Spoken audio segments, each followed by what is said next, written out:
Fala galera, tudo bem com vocês? E aí, vamos lá para mais uma semana de atividades? Bom, essa semana vamos dar uma pausa nas aulas práticas, tá bom? Por um motivo muito importante, tá? O vídeo dessa semana vai ser único e exclusivamente voltado para estudos de nossa avaliação. Então, galera, anota aí, guarda esse vídeo, assista ele quantas vezes forem necessárias, para que vocês consigam fazer nossa avaliação. Então, nós vamos estudar para nossa avaliação somente por esse vídeo aqui, tá? E nossa videoaula de hoje vai ser sobre o basquete, tá? Então, nós vamos falar sobre o basquetebol, tá legal, galera? Então, estudo somente por esse vídeo, tá bom? Dê uma olhada legal aí, não percam esse vídeo por nada. Vamos lá? Bom, dando início no basquete aqui, pessoal, dá uma olhadinha aí que é o seguinte, que eu vou falar primeiro sobre os fundamentos. Alguns fundamentos básicos do basquete, galera. Quais são os fundamentos básicos para que um jogo aconteça, tá? Passe, arremesso, rebote, lance livre, drible. Por que eu deixei o drible por último? Tá? Para que vocês não fiquem meio... Drible é um fundamento? Porque o drible no basquete, galera, não é o ato de você se desvencilhar igual no futsal, igual em outras modalidades, por exemplo. Igual no handball também. Ou melhor, no handball é parecido com o basquete. O drible no basquete é o ato de você bater bola. Então, quando eu estou batendo bola, eu estou driblando, entendeu? Então, o drible, ele é um fundamento. Porque bater bola, vocês já viram que não é tão simples assim. Quando eu estou ali paradinho, sem marcação nenhuma, sem nenhum tipo de pressão, o ato de bater bola é até simples.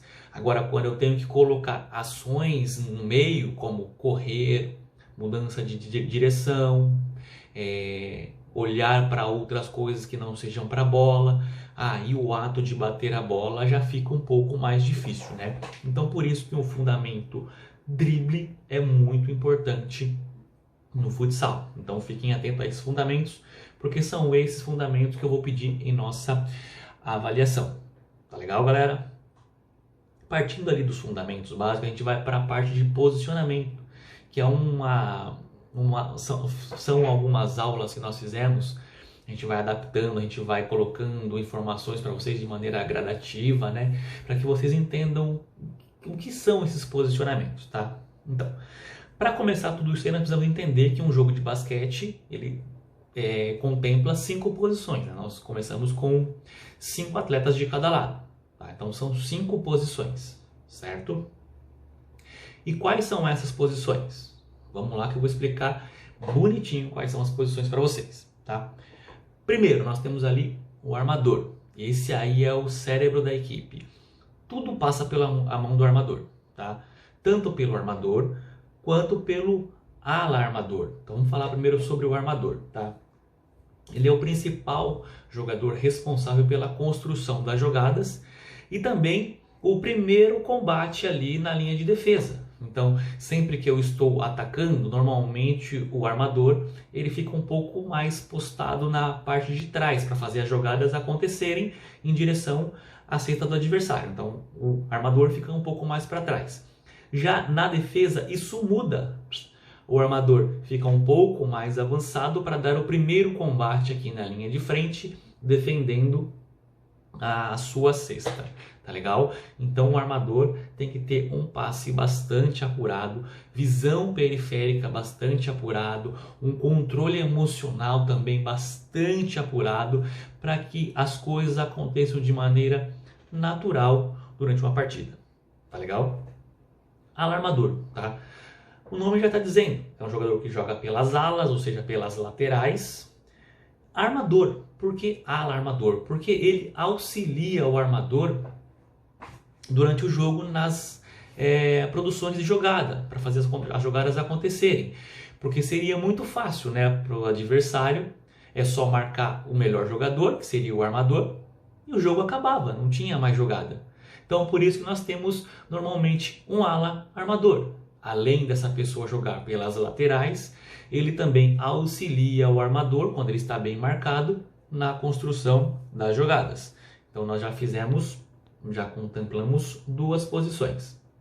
Nós temos também um jogador de ala. Esse jogador, ele é um jogador normalmente que joga pelas laterais. Então esse é só ala, ele só joga ali pelas posições de laterais. É um bom arremessador ali da zona morta, dos arremessos laterais e também de longas distâncias, tá? Então, terceira posição é o jogador ala, a posição ala, tá bom?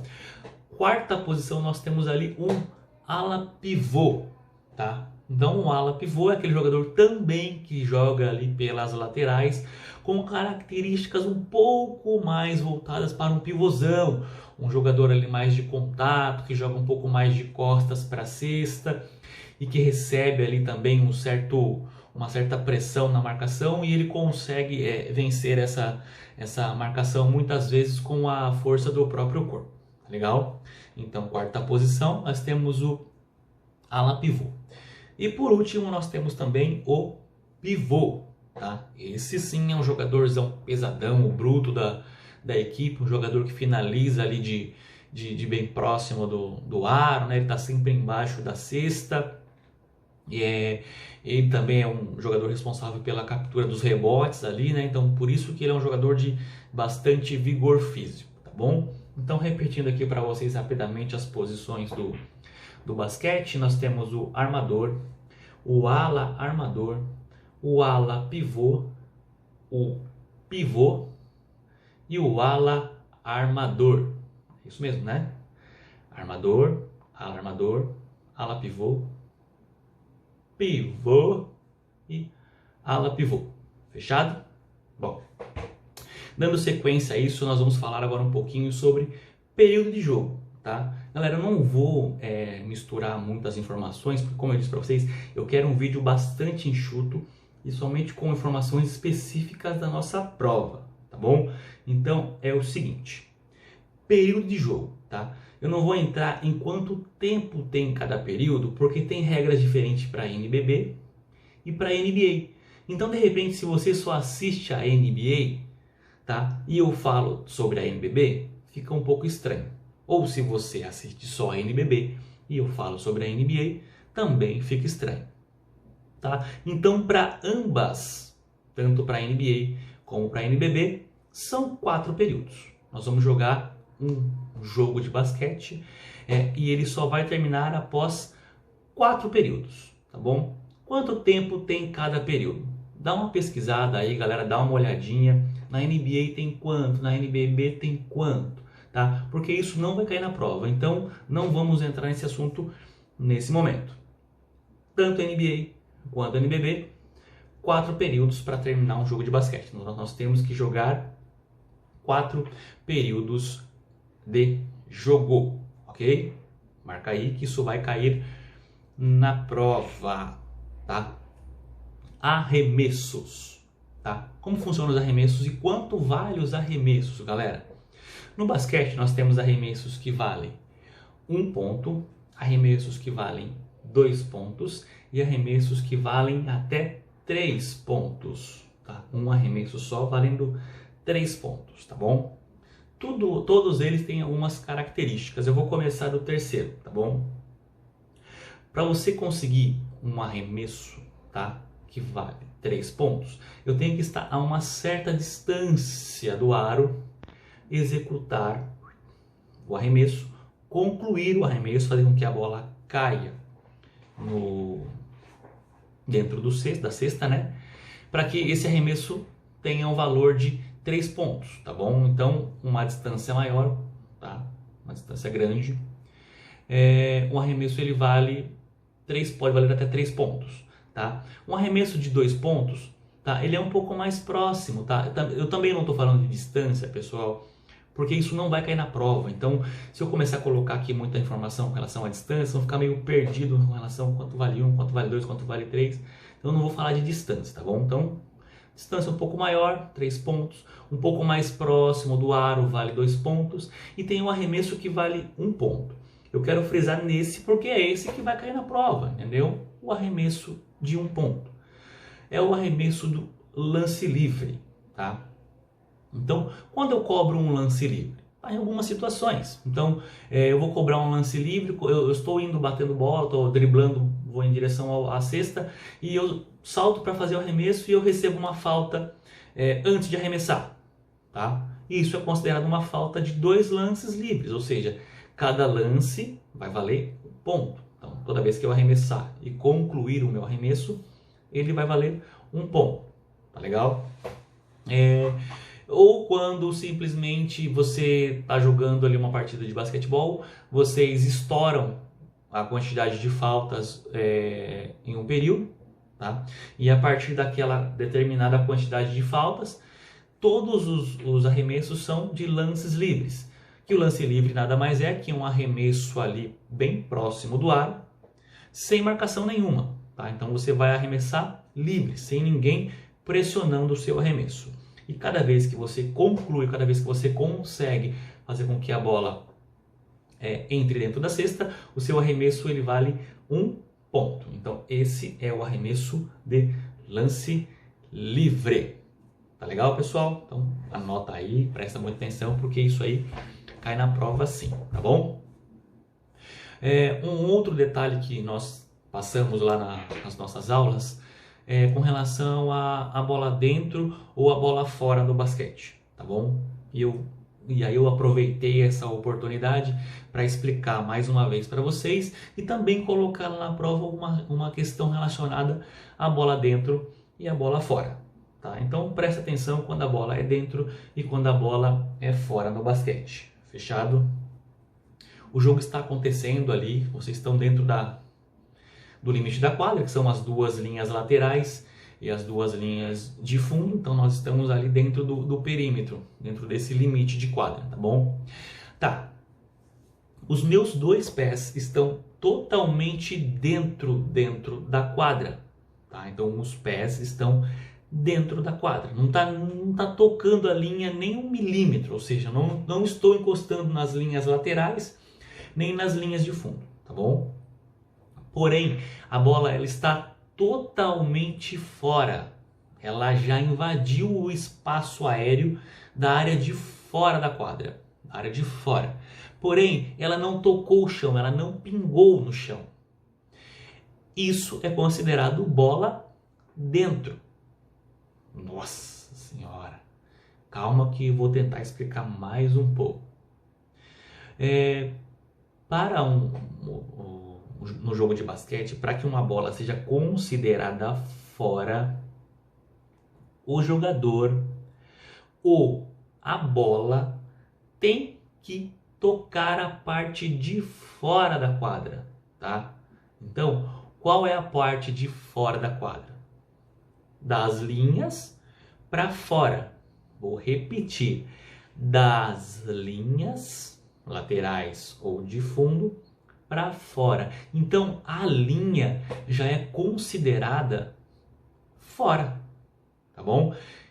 Porém, se você está dentro da quadra e a bola totalmente fora, porém ela não pingou, bola dentro. E numa situação oposta, onde você está com o pé em cima da linha e a bola totalmente dentro da quadra, isso é considerado bola fora, tá vendo? Então, para ser considerado bola fora, ela tem que pingar em cima da linha ou fora da quadra, ou você, quando está com posse de bola, tocar o pé na linha ou fora da quadra, também é considerado bola fora. Então, a bola fora vai ser considerada nessas 2 situações. Quando eu estou com posse, eu piso na linha ou fora, ou quando a bola pinga em cima da linha ou pinga fora da quadra. Nessas 2 situações é considerado bola fora. Atenção, isso cai na prova, galera, beleza? Continuando aí no sentido aí das punições, né, das infrações, na verdade, quantas faltas um jogador ele pode cometer durante uma partida de basquete, tá bom? Na verdade, ele não pode cometer nenhuma falta. A falta no basquete é ruim, é uma atitude que as regras não permitem isso. Porém, acontece. É um esporte coletivo e, na maioria das vezes, de contato. Então, para que seja controlado ou que os árbitros consigam inibir essas faltas, eles colocaram alguns limites, tá bom? E colocaram 2 tipos de limites, tá bom? Para que as punições aconteçam após isso. Eu vou explicar para vocês aqui quais são essas punições, tá bom? Primeiro, temos as faltas coletivas e temos as faltas individuais. Então, sempre que eu cometo uma falta coletiva, ou melhor, sempre que eu cometo uma falta, ela fica computada para mim como uma falta individual e também para a minha equipe. Se uma outra pessoa da minha equipe comete uma falta, também acontece a mesma coisa. Computa-se uma falta para ela e uma segunda falta para a equipe. Tá bom? Tá. Esqueçam agora as faltas coletivas. Vamos pensar somente nas faltas individuais. Tá bom? Então lá estou eu jogando uma partida de basquete e eu cometi uma falta. 2 faltas, 3 faltas, 4 faltas. E lembrando que as faltas individuais, durante os quartos, elas não são zeradas. Ou seja, a falta que eu cometi lá no primeiro quarto, eu vou carregar ela até o último quarto. Então as minhas faltas elas não são zeradas durante a partida de basquete, tá bom? Então por isso que a falta não é legal no basquete. Tá. Então a minha pergunta foi quantas faltas que um jogador pode cometer durante uma partida de basquete, tá? Bom, o seu limite de faltas são 4. São 4 faltas. Porque na quinta falta, na verdade, quando você comete a 4ª falta, normalmente você é sacado do jogo, o seu técnico vai te tirar para você esfriar a cabeça, vai te avisar que você não pode cometer mais falta, porque se você comete a 5ª falta, automaticamente você tem que ser substituído e você não pode mais jogar aquela partida. Tá legal? Então fiquem atentos a isso, que um jogador ele pode cometer até 4 faltas durante uma partida. Na verdade, ele pode cometer 5 faltas, só que a 5ª falta já é a falta de exclusão. Tá legal?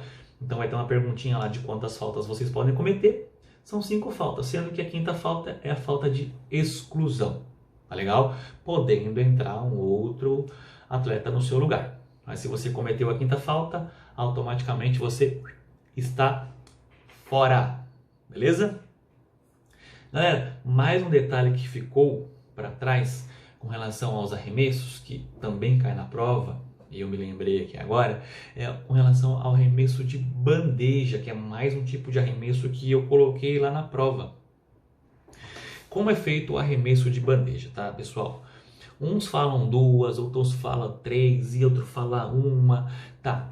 A regra é clara, pessoal, a regra é simples, tá? Para que você efetuar uma bandeja, nós podemos dar até 2 passadas, sendo essa segunda passada já sendo emendada, ou seja, nós já concluímos a segunda passada com um salto em direção ao aro para executar o arremesso, tá? Então, o arremesso de bandeja nada mais é que você segurar a bola, não bater mais ela, executar 2 passadas, sendo que na segunda eu já faço a minha projeção em direção ao aro para executar o arremesso mais próximo possível da tabela. Tá legal? Então é um arremesso também que eu vou colocar lá na prova. Então fiquem bem atentos a isso para que vocês não misturem os dados. Tá bom? Bom, pessoal, vídeo aula de hoje sobre basquetebol. Muitas informações, mas eu tenho certeza que todos vocês vão entender tudinho. A prova está bem simples, bem explicada. Todas as informações estão nesse vídeo aqui, então assistam ele quantas vezes forem necessários para que vocês entendam, compreendam e arrebentem na nossa próxima avaliação. Beleza? Galera, morrendo de saudade de vocês. Um beijo a todos. Nos vemos em breve. Fiquem todos com Deus e até lá. Bye, bye.